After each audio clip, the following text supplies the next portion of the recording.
আর 1 ফেব্রুয়ারি হতে চলেছে মোদী সরকারের দ্বিতীয় পূর্ণাঙ্গ বাজেট।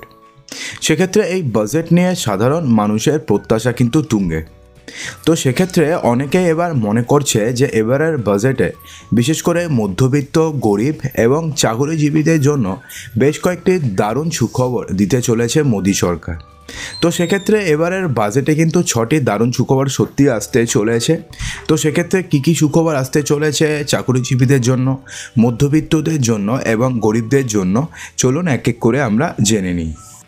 তো এবারের বাজেটে প্রথম যেই বড়সড় ঘোষণাটি করতে চলেছেন অর্থমন্ত্রী, যেটা হচ্ছে সাধারণ গরিবদের জন্য, মধ্যবিত্তদের জন্য এবং বিশেষ করে চাকরিজীবীদের জন্য দারুণ সুখবর হতে চলেছে, সেটা হচ্ছে ট্যাক্স স্ল্যাব কিন্তু কমানো হবে। হ্যাঁ বন্ধুরা, যাদের যাদের বার্ষিক আয় 15 লক্ষ টাকা থেকে 20 লক্ষ টাকার মধ্যে, তাদের করের হার কমানো হতে পারে। বর্তমানে 10 লক্ষ টাকার বেশি বার্ষিক আয়ে 30% হারে কর দিতে হয়। যদি কারোর বার্ষিক আয় 10 লক্ষ টাকার বেশি হয়, সেক্ষেত্রে তাকে 30% কর দিতে হয়। মুদ্রাস্ফীতি যে হারে বাড়ছে, তাতে করের হার কমানো ছাড়া কোনো উপায় নেই। তবেই মধ্যবিত্তদের আর্থিক অবস্থা আরও শক্তিশালী হবে।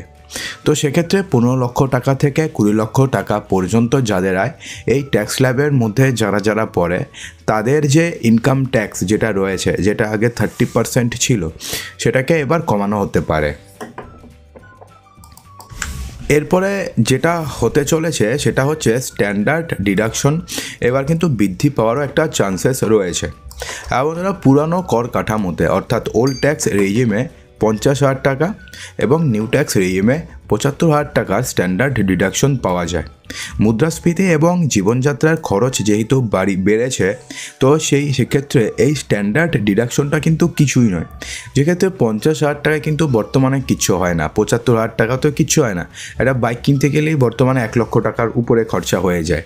তো সেক্ষেত্রে একটা বছরে 50,000 টাকা স্ট্যান্ডার্ড ডিডাকশন কি, 75,000 টাকা স্ট্যান্ডার্ড ডিডাকশন কি, যেক্ষেত্রে মুদ্রাস্ফীতি এত লাফিয়ে লাফিয়ে বাড়ছে।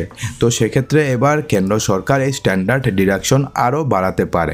তো সেক্ষেত্রে বাড়িয়ে কত টাকা হতে পারে সেটা এখনও পর্যন্ত জানা না গেলেও 1 লক্ষ টাকা স্ট্যান্ডার্ড ডিডাকশন হওয়ার কিন্তু একটা চান্সেস রয়েছে।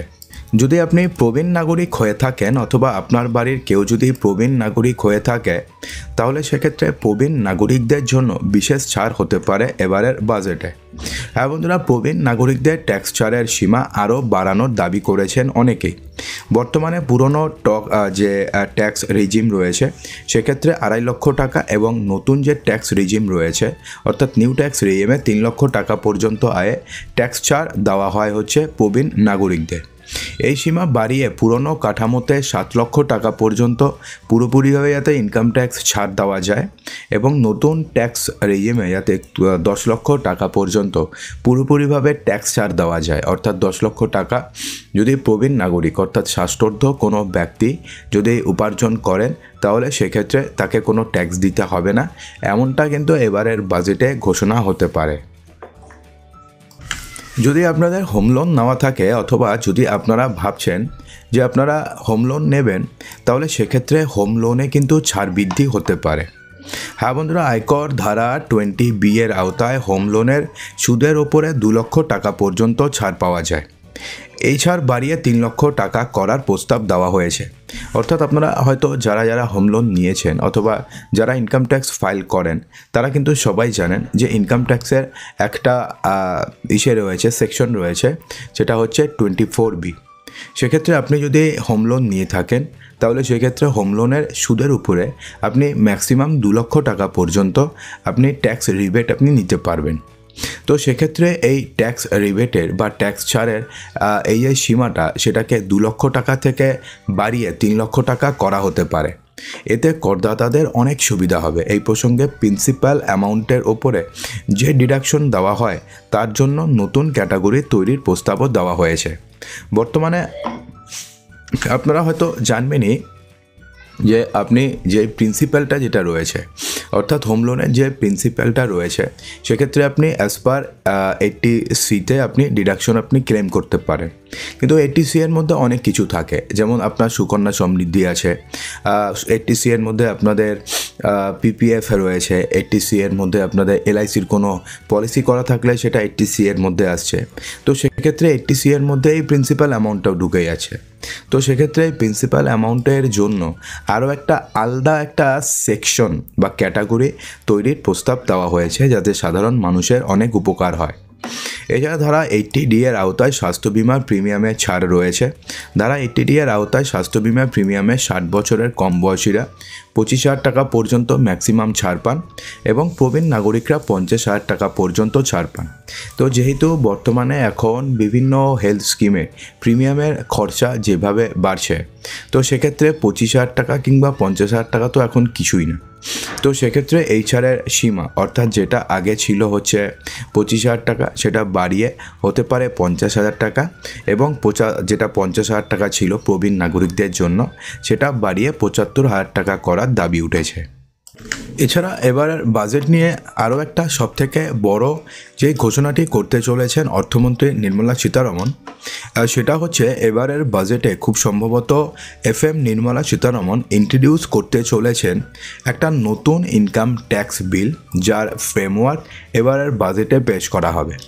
বর্তমানে যে ইনকাম ট্যাক্স যেই অ্যাক্টটি চলছে সেটা কিন্তু 63 বছরের পুরানো ইনকাম ট্যাক্স অ্যাক্ট পুরো দেশ জুড়ে চলছে, এবং এক্ষেত্রে বলা হচ্ছে যে এই যে অ্যাক্টটি রয়েছে বা ইনকাম ট্যাক্সের যে বর্তমানে অ্যাক্ট রয়েছে, বিভিন্ন ধারা রয়েছে 80C, 80D, 80E, 24B, 24C, এছাড়া ধরুন আপনাদের Indian citizen, NRO, non resident, ordinary, তারপরে হচ্ছে NRI, অর্থাৎ এবার ইনকাম ট্যাক্সের যে আইনটি রয়েছে সেটা কিন্তু অনেক বেশি কমপ্লিকেটেড। তো এবারে এই সমস্ত কমপ্লিকেটেড যে ইনকাম ট্যাক্স অ্যাক্টটি রয়েছে, যেটা বিগত 63 বছর আগে তৈরি হয়েছিল, তো এটার সিম্পলিফিকেশনের দরকার রয়েছে, এমনটাই কিন্তু মনে করেন অর্থমন্ত্রী নির্মলা সীতারমণ। তো সেই কারণে এবারের যে নতুন ইনকাম ট্যাক্স অ্যাক্টটি আসতে চলেছে সেটা আগের বারের থেকে 60% কম হবে। অর্থাৎ আগের বার যে অনেক কিছু সেকশন A, B, এর আবার সেকশন ধরুন 24(1)A, 24(1)B, 24(1)C, অর্থাৎ প্রচুর সেকশন, তার উপরে সাবসেকশন প্রচুর রয়েছে। কিন্তু এবার যে ইনকাম ট্যাক্স বিলটি যেটা আনতে চলেছে অর্থমন্ত্রী, তো সেটা যে এক্সিস্টিং ইনকাম ট্যাক্স অ্যাক্ট রয়েছে তার 60% কমিয়ে দেবে, অর্থাৎ তার প্রায় 40% হবে, এবং এটা অনেকটাই বেশি অ্যাসেসেবল হবে জেনারেল পাবলিকদের জন্য। অর্থাৎ একজন সাধারণ মানুষও বুঝতে পারবে যে ইনকাম ট্যাক্সে কী কী রয়েছে, অর্থাৎ কী করলে পরে কী হবে, কোনটার ক্ষেত্রে আমি কী দেব। অর্থাৎ এতটা সিম্পলিফাইড করা হবে যাতে নর্মালি কোনো সিএর দরকার না হয়। একজন সাধারণ পাবলিক যার ইনকাম হচ্ছে লিমিটেড ইনকাম, যাদের কোনো ব্যবসা নেই, যারা চাকরিজীবী, তারা যাতে নিজেরাই ইনকাম ট্যাক্স ফাইল করতে পারে, তাদের জন্য যাতে কোনো প্রকারের সিএর কাছে যেতে না হয়, তো সেই ব্যবস্থাই করতে চলেছে এবার কেন্দ্রীয় সরকার। তো দেখা যাক যে এবারে নতুন যেই ইনকাম ট্যাক্স বিলটা আসবে, যেটাকে ডাইরেক্ট ট্যাক্স কোড বলা হবে, তো সেটা কীরকম হয়। তো যখনই সেটা ইন্ট্রোডিউস হবে লোকসভাতে, আমরা কিন্তু আপনাদেরকে সঙ্গে সঙ্গে ভিডিও করে সমস্ত কিছু জানিয়ে দেবো। তো বন্ধুরা, আশা করবো যে ভিডিওটিতে আপনাদের সমস্ত কিছুই সঠিকভাবে বলতে পেরেছি। যদি ভালো লেগে থাকে তো লাইক করবেন, বন্ধুদের মাঝে প্রচুর শেয়ার করবেন এবং চ্যানেলটিকে সাবস্ক্রাইব অবশ্যই করবেন।